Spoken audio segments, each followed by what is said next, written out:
కాకినాడ ప్రభుత్వ సామాన్య ఆసుపత్రి అభివృద్ధి కమిటీ సభ్యులు అధికారులు సమిష్టిగా పనిచేసి ఆసుపత్రి అభివృద్ధికి కృషి చేయాలని జిల్లా కలెక్టర్ షాన్ మోహన్ కోరారు. శుక్రవారం కలెక్టరేట్ లో కాకినాడ ప్రభుత్వ సామాన్య ఆసుపత్రి అభివృద్ధి కమిటీ సమావేశం జరిగింది. ఈ సమావేశానికి కాకినాడ ఎంపీ తంగెళ్ల ఉదయ్ శ్రీనివాస్, జిల్లా కలెక్టర్ షాన్ మోహన్, కాకినాడ పట్టణం ఎమ్మెల్యే వనమాడి కొండబాబు, కాకినాడ నగరపాలక సంస్థ కమిషనర్ భావన, joint collector Rahul Meena, GGH అభివృద్ధి కమిటీకి నూతనంగా నియమితులైన గౌరవ సభ్యులు, వివిధ విభాగాల వైద్య అధికారులు హాజరయ్యారు. మెడికల్ ఎక్విప్మెంట్, సివిల్ వర్క్, అంతర్గత రహదారుల నిర్మాణం, కొత్త వాటర్ ట్యాంక్ నిర్మాణం, పార్కింగ్ ప్రదేశం, స్ట్రక్చర్స్, ర్యాలీలు, ఎన్టీఆర్ ఆరోగ్య సేవల ద్వారా అందిస్తున్న వైద్య సేవల వివరాలు, ఎంఆర్ఐ స్కానింగ్ కు films, fire safety equipment, municipal water pipe లైన్ల వంటి ప్రధాన అంశాలకు ఈ సమావేశంలో కమిటీ చర్చించింది. జిల్లా కలెక్టర్ షాన్ మోహన్ మాట్లాడుతూ నూతనంగా నియమితులైన ఆసుపత్రి అభివృద్ధి కమిటీ సభ్యులు అధికారులు సమిష్టిగా పనిచేసి ఆసుపత్రి అభివృద్ధికి కృషి చేయాలని జిల్లా కలెక్టర్ షాన్ మోహన్ తెలిపారు. ఈ సందర్భంగా ఎంపీ ఉదయ్ శ్రీనివాస్ మాట్లాడుతూ రాష్ట్ర ముఖ్యమంత్రి నారా చంద్రబాబు నాయుడు, ఉప ముఖ్యమంత్రి పవన్ కళ్యాణ్ సహకారంతో జీజీహెచ్ అభివృద్ధికి చిత్తశుద్ధితో కృషి చేయడం జరుగుతుందన్నారు. ఎమ్మెల్యే కొండబాబు మాట్లాడుతూ ఆసుపత్రి అభివృద్ధికి అవసరమైన అన్ని సహాయ సహకారాలను అందించడం జరుగుతుందని ఎమ్మెల్యే తెలిపారు. ఈ సమావేశంలో ఆసుపత్రి superintendent doctor S Lavanya Kumari, DM and HO doctor J Narasimhanayak, DCHS N Swapna, GGH administrator N Sridhar, APMSIDC EE CH Ratnaraju, Aarogyasri జిల్లా సమన్వయకర్త డాక్టర్ పి రాధాకృష్ణ, ఆసుపత్రి అభివృద్ధి కమిటీ సభ్యులు అమన్ జైన్, అడగాల శివ, ఇంటి గంగా రాజేష్, వి ఉమామహేశ్వరి, ఎం లక్ష్మణమూర్తి, డాక్టర్ కొండమూరి సత్యనారాయణ, అడ్డగార్ల శివ, జీజీహెచ్ వివిధ విభాగాల అధిపతులు, ఇతర వైద్య అధికారులు, సిబ్బంది తదితరులు పాల్గొన్నారు.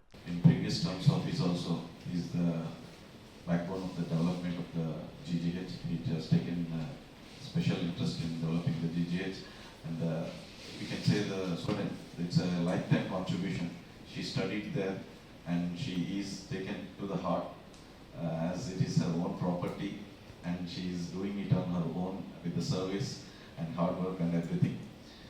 So few things which I noticed yesterday.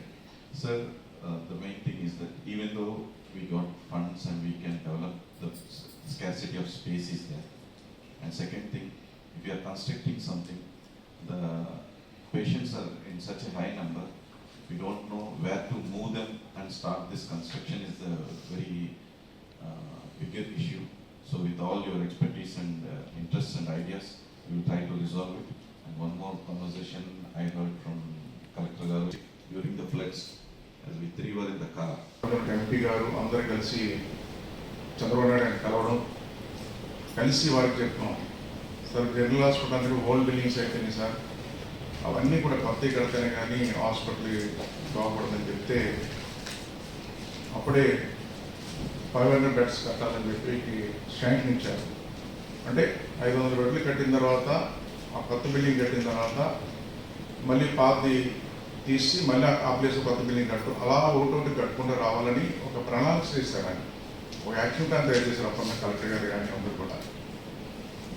దాని ప్రకారంగా మనం ఎంసీహెచ్ బ్లాక్ స్టార్ట్ చేసుకున్నాం. యాక్చువల్గా సరే స్టార్ట్ చేసాం కానీ అప్పుడు పూర్తిగా ఉన్నటువంటి చదువుకున్నటువంటి డాక్టర్స్ అందరూ కూడా అమెరికాలో సెటిల్ అయిన వారు కానీ ఎక్కడ సెటిల్ అయినా వాళ్ళందరూ కూడా ఇది మన హాస్పిటల్, ఇక్కడి నుంచే మనం చదువుకుని ఇంత గొప్పవాడయ్యాం, ఆ బిల్డింగ్ ఆగిపోయింది కాబట్టి అది కట్టించాలని చెప్పేసి వాళ్ళ సొంత డబ్బులు డొనేట్ చేసుకుని